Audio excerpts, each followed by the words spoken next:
Hello friends, આજના mini બ્લોગમાં આપનું સ્વાગત છે। આજનો મિની બ્લોગ ચાલુ કરશું આપણે રિતિકભાઈ રોશનથી।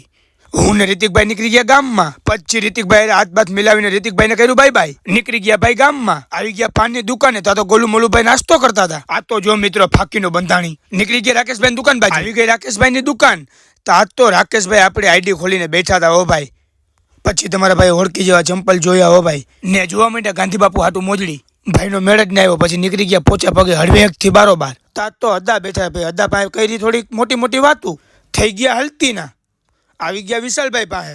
તા તો વિશાલભાઈ પબજી રમતા હતા ભાઈ। પછી કહેવત નથી, ધંધી નો કરો નકર લોનું લીધેલા કારખાને વેચાઈ જાય। નીકળી ગયા બારોબાર। પછી આવી ગયા નાજીમભાઈ। પછી નીકળી ગયા ગામમાં, પણ હું એકલો નથી હો, નાજીમભાઈ ભેગા જ છે। આવી ગયા આભૂષણમાં। પછી તમારા ભાઈ જોયું અંતર હો ભાઈ। પછી એને તમારા ભાઈ લગાડ્યું અંતર હો। પછી એને પોચા પગે નીકળી ગયા। તાજ તો ભાઈબંધ દોસ્તાર જોતા હતા ક્રિકેટ હો ભાઈ। પછી તમારો ભાઈએ વર્ગો। તાજ તો ફ્રેન્ડ ફોલોવિંગ મરી ગયા, તમારા ભાઈએ પાડી પછી સેલ્ફી। ફ્રેન્ડ ફોલોવિંગ આઈ બાય બાય કરીને નીકળી ગયા ભાઈ બાયણે। તાજ તો ગભાભાઈ બેઠા હતા હો ભાઈ। પછી એને બોલાવવાની કેમ કે એના કામમાં પડ્યા હતા। થઈ ગયો હલતીનો। આવી ગઈ જગ્યા। આજનો મિની બ્લોગ અહીંયા પૂરો। જો તમને ગમ્યો હોય તો લાઈક કરો, ફોલો કરો।